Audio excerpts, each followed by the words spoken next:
খবৰটো পাই আমাৰ ভাল লাগিছে যিহেতু আমি এই যি ভাওনা সংস্কৃতিৰ লগত আমি জড়িত গতিকে আমি এই চেগতে আমি আপোনালোকৰ মাধ্যমৰ যোগেদি আপোনালোকৰ মাধ্যমৰ যি স্বত্বাধিকাৰ নিপেন দাস ডাঙৰীয়া আমি তেখেতক অশেষ ধন্যবাদ জ্ঞাপন কৰিছোঁ যে গোটেই অসমত ইমানবিলাক নিউজ চেনেল আছে গতিকে তেওঁ যে এইটো এটা পদক্ষেপ লৈছে আৰু আচলতে এইটো এটা বৰ মহান কাম মানে এনেকুৱা ধৰণৰ কথা হয় যে 7 ভাগ পাল নামৰ মানে বিপৰীতে এভাগ যদি ভাওনা পতা হয় সেই যি মানে আশীৰ্বাদ পোৱা যায় সেই আশীৰ্বাদ পোৱা বুলি কয় গতিকে এইটো ক্ষেত্ৰত আমি আমাৰ যি উদ্যোক্তা মণ্ডলী আমাৰ যি তিতাবৰৰ যি উদ্যোক্তা মণ্ডলী দুয়োটা নাট্যগোষ্ঠীৰ ফালৰ পৰা আমি নিপেন দাস ডাঙৰীয়ালৈ আন্তৰিক অভিনন্দন জ্ঞাপন কৰিছোঁ শুভেচ্ছা জনাইছোঁ তেওঁ যি প্ৰচেষ্টা হাতত লৈছে সেই প্ৰচেষ্টা সফল হওক তাৰ আমি কামনা কৰিছোঁ আৰু অসমৰ প্ৰতিটো নাট্য দলক আমি সেই প্ৰতিযোগিতাত অংশগ্ৰহণ কৰিবৰ বাবে আমি এই চেগতে আমি আহ্বান জনাইছোঁ আমি অতি গৌৰৱবোধ কৰিছোঁ যে অসম লাইভৰ স্বত্বাধিকাৰী মাননীয় নিপেন দাস ডাঙৰীয়াই আমাৰ গুৰু সংস্কৃতিৰ বিকাশৰ বাবে যোৰহাটস্থিত ঢেকীয়াখোৱা নামঘৰত জানুৱাৰী মাহৰ পৰা এভাগ ভাওনা সমাৰোহৰ আয়োজন কৰিছে তাত মাননীও দিছে যথেষ্ট 1 লাখ টকা প্ৰথম পুৰস্কাৰ ঘোষণা কৰিছে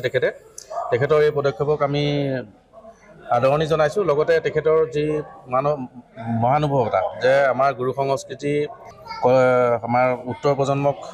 যি শুদ্ধ আৰু পৰিচালিতভাৱে পৰিৱেশন কৰিবৰ বাবে যিটো উৎসাহ তেখেতে আমাক যোগাইছে তাৰ বাবে আমি তেখেতক ধন্যবাদ জ্ঞাপন কৰিছোঁ আৰু ভগৱন্তৰ বৰ্তমান অৱস্থাত যি আমাৰ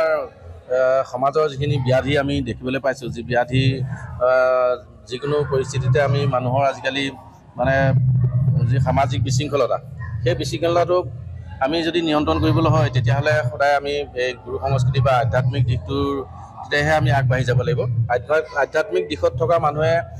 তেনেধৰণৰ অপৰাধমূলক কাৰ্যকলাপ সদায় আঁতৰত থাকে বুলি আমাৰ বিশ্বাস আছে সেইকাৰণে তেখেতৰ এইটো পদক্ষেপ সেইটো কাৰণে আমি বৰ বিশেষভাৱে তেখেতক ধন্যবাদ জনাইছোঁ যে আমাৰ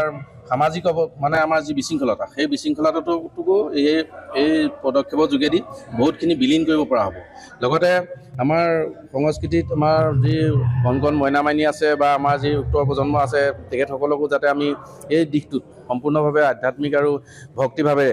আগবঢ়াই নিব পাৰোঁ এই সকলোবিলাকৰ হৈ আমি সমূহ ৰাইজৰ হৈ তেখেতক পুনৰবাৰ ধন্যবাদ জ্ঞাপন কৰিছোঁ খবৰটো পাই আমাৰ ভাল লাগিছে যিহেতু আমি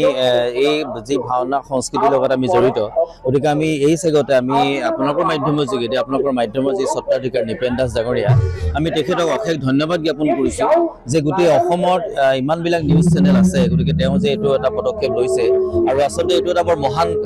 কাম মানে এনেকুৱা ধৰণৰ কথা হয় যে 7 ভাগ পাল নামৰ মানে বিপৰীতে এভাগ যদি ভাওনা পতা হয় সেই যি মানে